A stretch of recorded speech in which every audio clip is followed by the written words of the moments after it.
It was an overall great experience. I mean, at first it was kind of uncomfortable because everybody was tensed and we were nervous about our opening statements, but after we gave the opening statement, it got a bit more relaxed and calm.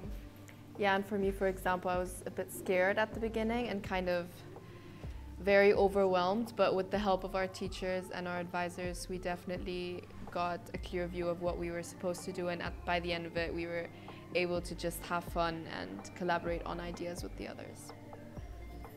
We're here to make a difference, and we want to just see like realistic steps. It was certainly lots of fun interacting with all these students, even though I knew them in my daily life throughout school.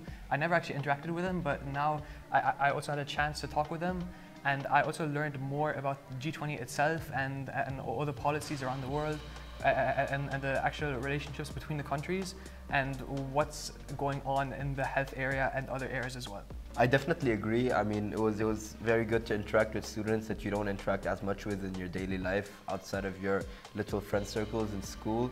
But it was a very fun experience. As Jaden said, we learned a lot about the G20. I personally didn't know about it before.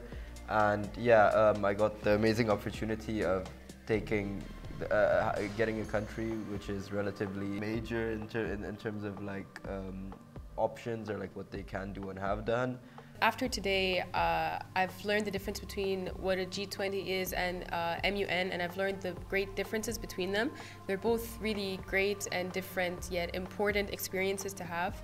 And I know exactly how the ministers would think in the situation that they would be put in if they were, for example, the USA, and now I know how to think like a politician.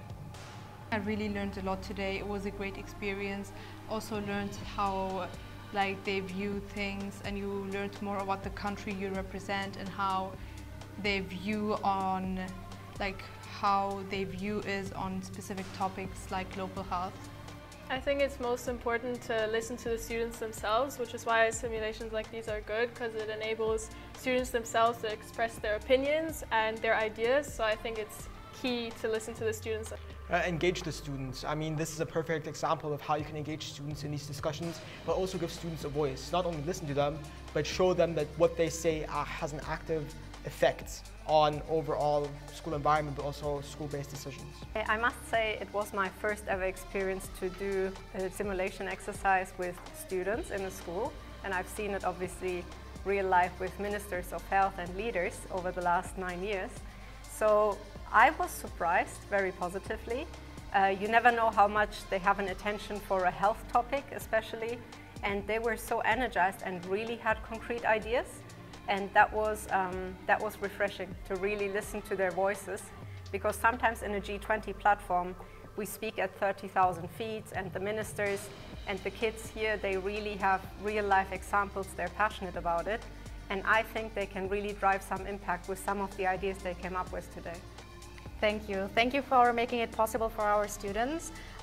We really appreciate that. We have a lot of great talents here, great minds, and they're very passionate about these topics. So thank you for giving our students a voice. Yeah.